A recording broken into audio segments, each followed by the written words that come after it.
Alors bonjour à tous et bienvenue dans ce nouvel audio. Aujourd'hui, nous allons parler d'un concept qui n'a jamais été abordé sur YouTube notamment, c'est-à-dire la rivalité amoureuse chez les pervers narcissiques. Je vais vous expliquer tout ça, le fonctionnement, etc. Je rappelle que ce sont mes analyses, que j'ai passé mon temps à décortiquer la perversion narcissique et ses mécanismes depuis des années et que c'est comme ça que je peux vous analyser tout ça et vous donner mes connaissances. Donc en réalité, les pervers narcissiques vont mettre en place l'emprise et vont aussi faire en sorte que vous soyez concentré sur ce qu'ils veulent, c'est-à-dire sur d'autres personnes, et surtout que vous attribuiez les problèmes de votre relation à quelqu'un d'extérieur, donc c'est-à-dire pas au pervers narcissique ou à la perverse narcissique. En réalité, ce qu'ils cherchent à faire ici, c'est vraiment vous donner des rivaux, des rivales en amour. D'une part parce que ça blesse, parce que généralement en amour on veut être le seul.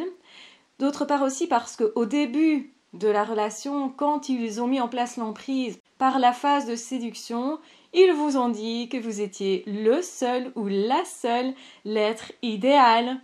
Et tout d'un coup, ils vous introduisent d'autres personnes. Donc vous perdez votre statut privilégié, vous perdez aussi votre rêve et en même temps ça va mobiliser votre énergie sur votre rival et pas sur les pervers narcissiques. Donc c'est-à-dire que vous allez vous dire c'est normal, si ce n'est plus idyllique comme au début, c'est parce qu'il y a la troisième personne ou le quatrième ou le cinquième, etc. En réalité, ce qui est fait là c'est pour vous faire mal, c'est aussi pour que vous ayez de la haine, mais dirigée vers l'extérieur. Autrement dit, ça vous empêche de vous défendre de la réelle manipulation. Ce que le ou la perverse narcissique fait comme ça, c'est brouiller les cartes. C'est faire en sorte aussi que vous alliez chercher votre énergie pour le mettre sur quelque chose qui en réalité est vain. Et comme l'autre personne va vous percevoir aussi comme une rivale potentielle, eh bien, qu'est-ce qui va se passer ? Eh bien, cette personne, potentiellement, va vous tenir pour responsable, qui n'était pas désirée, justement, dans le couple. Donc, vous allez, potentiellement, faire du mal à une personne qui ne vous a rien fait. Et l'autre va vous faire pareil. Donc, en réalité, les pervers narcissiques adorent créer les conflits et puis se retirer du conflit pour laisser l'un et l'autre vraiment s'insulter, etc., se faire du mal, du tort, etc. Et on se fait du tort déjà parce que on imagine qu'on va faire du tort à l'autre, ou parce qu'on est en colère, ou parce qu'on ressent justement des choses contradictoires, parce qu'on se sent inexistant. On se sent inexistant, mais c'est pas du fait de l'autre. C'est pas votre rival en réalité qui fait que vous êtes inexistant. C'est le pervers narcissique qui vous fait sentir ça et qui joue avec vos émotions. Et ça va jusqu'à, justement, vous mettre dans une situation compliquée où vous pensez que votre ennemi, c'est l'autre, où vous pensez que ce qui n'a pas fonctionné, c'est parce qu'il y avait cet autre-là, où vous allez attribuer l'échec de la relation à l'autre personne. Et donc, en fait, les pervers narcissiques, ils font comme ça une pierre deux coups, c'est-à-dire que les deux sont en souffrance, donc aucun des deux ne peut créer un couple réel avec le pervers narcissique ou avec la perverse narcissique parce qu'on ne peut pas créer un couple avec une personne qui n'est pas vraiment là. Et en plus, vous pensez que c'est à cause de quelqu'un d'autre. Donc vous n'allez pas vous défendre de la réelle manipulation. Vous aurez tendance aussi à accepter des choses parce que le pervers narcissique va vous dire par exemple « Oui mais l'autre, elle accepte ça ». Et donc, en plus, on va vous comparer. Quand je dis on, c'est bien sûr le pervers narcissique passera son temps à vous dire que vous êtes moins bien que l'autre, ou en tout cas à jouer avec vos peurs à ce niveau-là. Et donc, tôt ou tard, vous allez vouloir vous confronter à cet autre-là qui serait mieux que vous. Et forcément, vous allez désirer que l'autre ne soit plus là.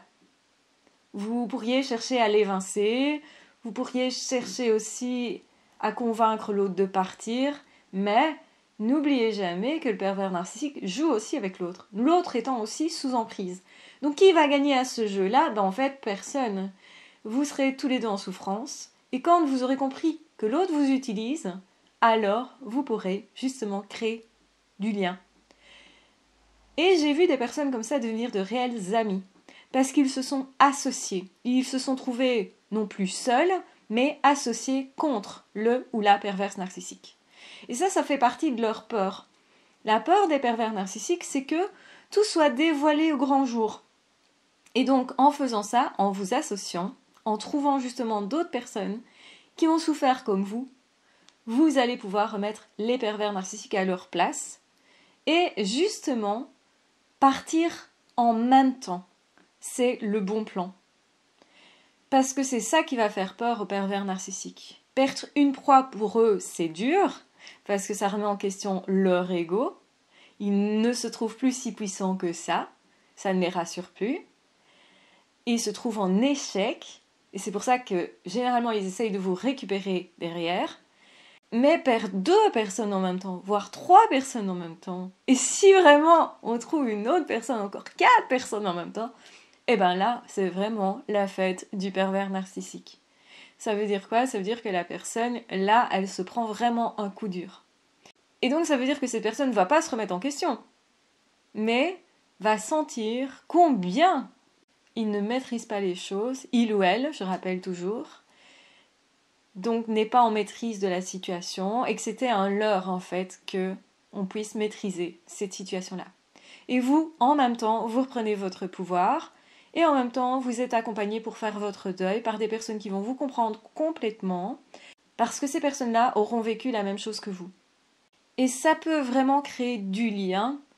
Je dirais que les femmes sont plus propices à créer du lien entre elles, à s'associer, parce que les femmes recherchent beaucoup plus l'amitié que les hommes, ont plus tendance à se confier, et surtout quand il s'agit de douleurs amoureuses. Et c'est vrai que faire un deuil, c'est beaucoup plus sympa de le faire à plusieurs, surtout que c'est l'occasion de créer des liens très forts. Et ça, le pervers narcissique va en être jaloux. Donc en même temps, vous prenez une sorte de revanche. Et en même temps, c'est un petit peu compliqué parce qu'il faut être au même stade, de vouloir quitter au même moment, faire le deuil au même moment. Parce que si l'une des personnes craque et retourne avec le pervers narcissique, eh bien, il n'aura pas autant cette impression de perdre pouvoir. Donc il faut vraiment que la rivalité cesse. En fait, il faut vraiment cesser le jeu des pervers narcissiques. Donc ça, c'est très très important. Pour pouvoir sortir de l'emprise, c'est se dire « j'arrête de jouer à ce jeu-là. J'arrête de me comporter comme l'autre attend en fait. » Au lieu de rentrer vraiment purement en rivalité, d'essayer d'imposer un pouvoir, de reprendre la main sur quelque chose, c'est mieux, beaucoup mieux, de juste quitter le jeu. Parce que là, vous êtes d'office gagnant. Et parce que là, c'est beaucoup plus simple en réalité de sortir de l'emprise par cette manière-là. Même si bien sûr, comme vous avez perdu une certaine autonomie, vous avez perdu entre guillemets votre pouvoir, ou vous avez la sensation de l'avoir perdu parce qu'en fait vous l'avez toujours eu votre pouvoir et vous pouvez le reprendre à tout moment. Pour guérir d'une emprise, il faut aussi reprendre son pouvoir normal, le pouvoir qu'on a sur soi, sur sa vie. Donc décider pour soi, c'est ça un pouvoir normal. Et donc ce qui va se passer, c'est qu'on pourrait avoir envie de prendre pouvoir sur le pervers narcissique. Et ça, c'est quelque chose dont je reparlerai dans un autre audio. Donc je vous embrasse bien fort, je vous aime très fort, prenez bien soin de vous. Si vous voulez aller plus loin, j'ai des formations pour justement s'épanouir après une relation comme ça, parce que oui, c'est possible, ça peut vraiment créer quelque chose d'intense d'être passé par cette expérience. Donc vraiment, ça peut vous apporter beaucoup, vous pouvez transformer ça, c'est vous qui allez transformer ça, bien entendu, mais ça peut vraiment être un tremplin pour vous épanouir dans votre vie et pour aussi avoir de bonnes relations ensuite avec vous-même et avec les autres. Donc si ça vous intéresse, consultez le lien en barre d'infos vers mes formations. Je vous embrasse bien fort, je vous aime très fort, prenez bien soin de vous et de toute façon on se retrouve très vite dans d'autres audios ou dans d'autres vidéos. Ah ciao, bye bye!